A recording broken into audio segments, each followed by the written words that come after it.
नमस्कार। Good evening. एक बार फिर शाहजहांपुर बॉर्डर, शाहजहांपुर वैसे यहाँ पे स्थानीय रूप से तो शाहजहांपुर खेड़ा बॉर्डर भी कहते हैं। जयपुर दिल्ली हाईवे पे चलते हुए जैसे ही हरियाणा खत्म होता है और राजस्थान शुरू होता है, ये देखिए यहाँ जो पिलर, ये जो पिंक कलर का पिलर लगा हुआ है ना, जिसके ऊपर हमने तिरंगा लगा दिया है, ये बिल्कुल एग्जैक्ट वो पॉइंट है जहां राजस्थान खत्म, राजस्थान इस तरफ और हरियाणा उस तरफ, वहां पे खड़े हुए हैं। आज की सभा पूरी हुई है और सबके मन में एक सवाल, पूरे देश के मन में आज सवाल है, कल क्या होगा।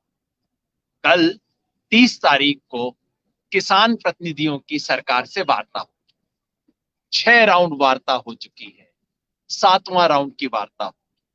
कल क्या होगा, सबके मन में सवाल है। अच्छा, मामला सुलझ जाएगा? उम्मीद करनी चाहिए। उम्मीद इसलिए करनी चाहिए, अगर आप कागज पे जाएं, सरकार कहती है कि सरकार सर झुका के विनम्रता से, खुले मन से, खुले दिमाग से किसानों के साथ वार्ता करना चाहती है। सरकार ने लिखा कि आप अपने पसंद का दिन चुन लीजिए, आप अपने पसंद का समय चुन लीजिए और आप अपनी पसंद का मुद्दा चुन लीजिए। कितनी बढ़िया बात है। हमने कहा कि 29 तारीख को 11 बजे, यानी कि आज सुबह 11 बजे का कहा। सरकार का जवाब आया कि कल 2 बजे कर लें। किसानों ने कहा कोई बात नहीं है, जहां महीनों और साल की तैयारी करके आए हैं वहां एक दिन में क्या फर्क पड़ता है।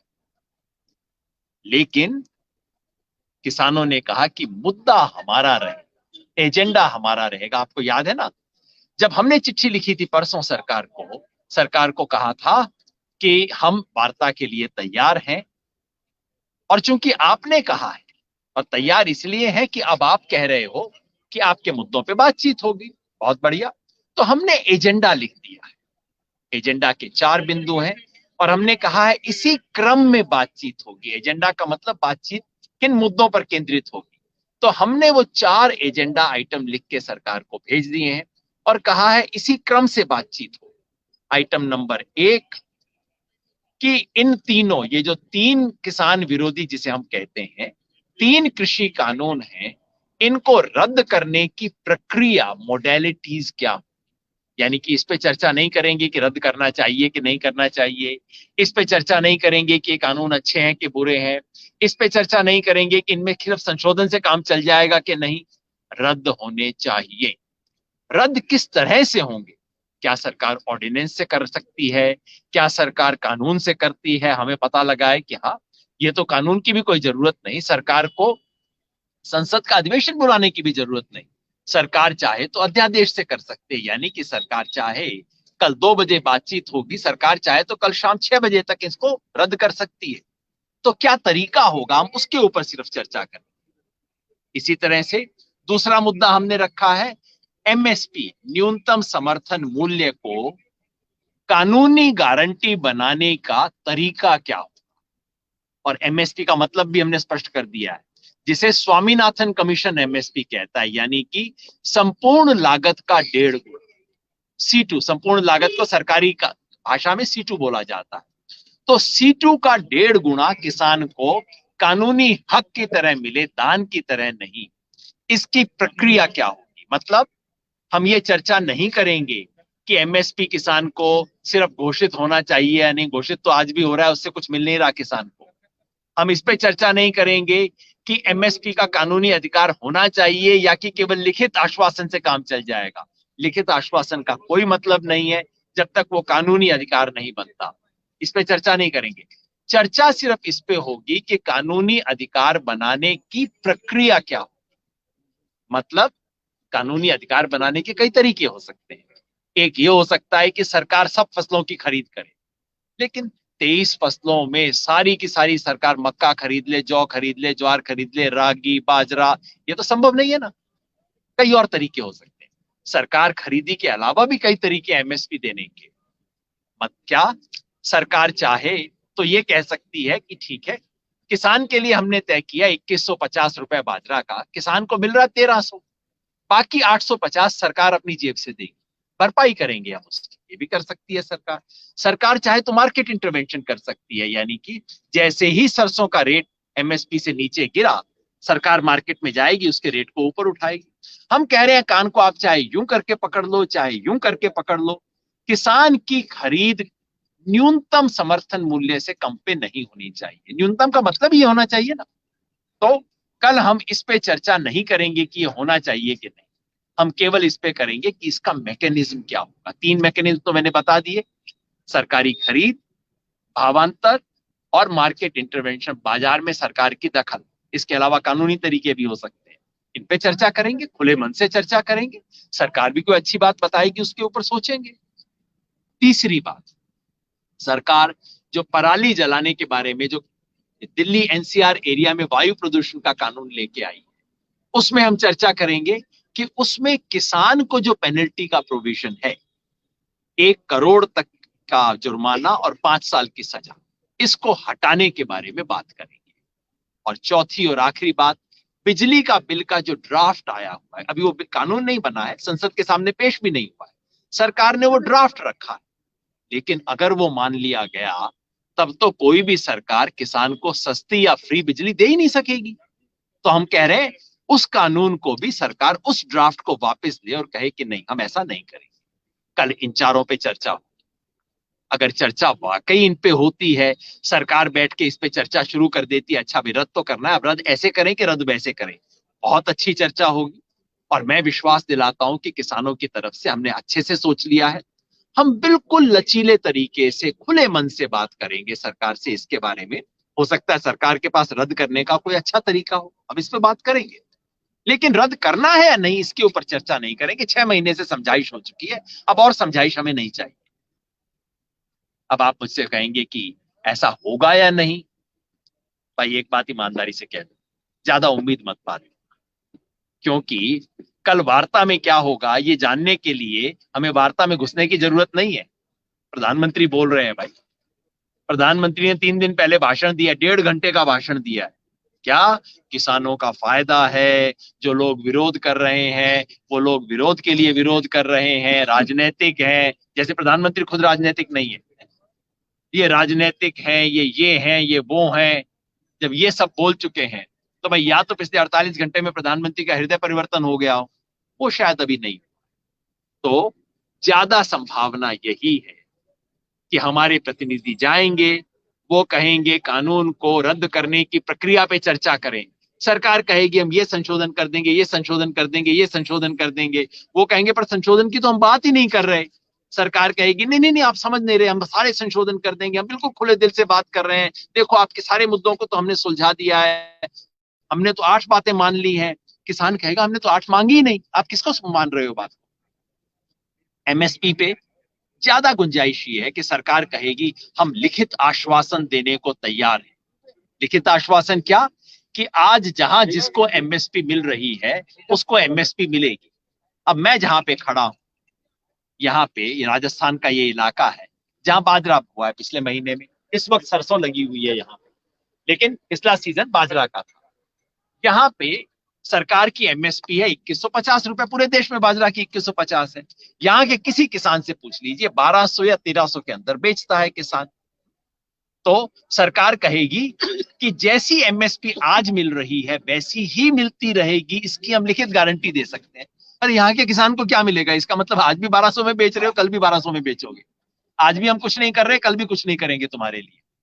हम क्या कह रहे हैं, नंबर 1, कानूनी गारंटी दो, सिर्फ आश्वासन से काम नहीं चलेगा। और ये बात खुद मोदी जी ने मांगी थी, हम तो मोदी जी की बात ही कह रहे हैं, 2011 में उन्होंने खुद मांगी थी ये बात।